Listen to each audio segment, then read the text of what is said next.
You know, it was explained to me many years ago when I got into boat racing, and I said, hey, what is boat racing like? Look at this, look at this. And I was told it's like getting into 1,000 car accidents in an hour.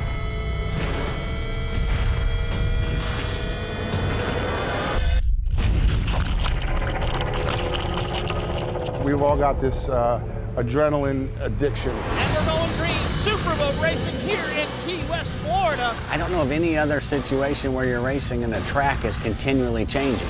Most people have no clue what it is to be out there running 130 miles an hour. Anything can happen. No one wants to wreck their rig, right? You don't ever want to put yourself in a position where you're going to crash or you're crashing another boat. You just have to have faith that you can pull off what you're going to do. Every lap is different. You're going to hit one of those things, and it's coming. You just don't know exactly when.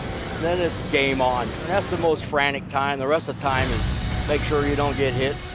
So you have a 14,000-pound boat hitting you at every wave. It's a little bit overwhelming. That course is a key factor. The liquid race course is forever changing.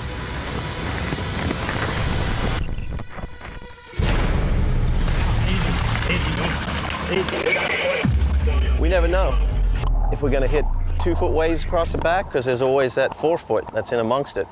Every lap's different, and that same corner is going to be different the next lap, because you don't know where the waves are going to be or if you're going to hit a swell, and it's an ever-changing environment.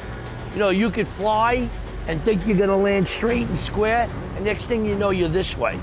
It's a whole different game.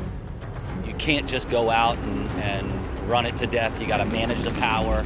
It's hard to do when you have so many great boats up against that you're up against and you want to race. We're all racing, we're all competitive, just waiting for an opportunity, waiting for something to happen, waiting for a mistake. We just can't make any mistakes. You know, to be the best, you got to win Key West. Key West, there is, you know, you always have the hopes and expectations that you're going to perform good. And do we think we've got a boat that can win? Sure. We're going racing, ladies and gentlemen. Listen to the acceleration. Party people! Party people! Coming down to Key West boat race is great, but I think sometimes you got to come down and have a good time. You can't make this up. There's 50,000 people here. Right here on Duval Street. You know, you got to get around in style. They get to see a lot of multi-million-dollar boats. You get to see 3 days of great racing from Lamborghinis and stuff like that. So, you know, it's a little bit of a showstopper, you know what I mean? Come Key West, everybody's ready to go, and you got to have your game on. You know, everything happens real fast down here in these 3 races. You want to finish on a good note and try and win this world championship. Ladies and gentlemen,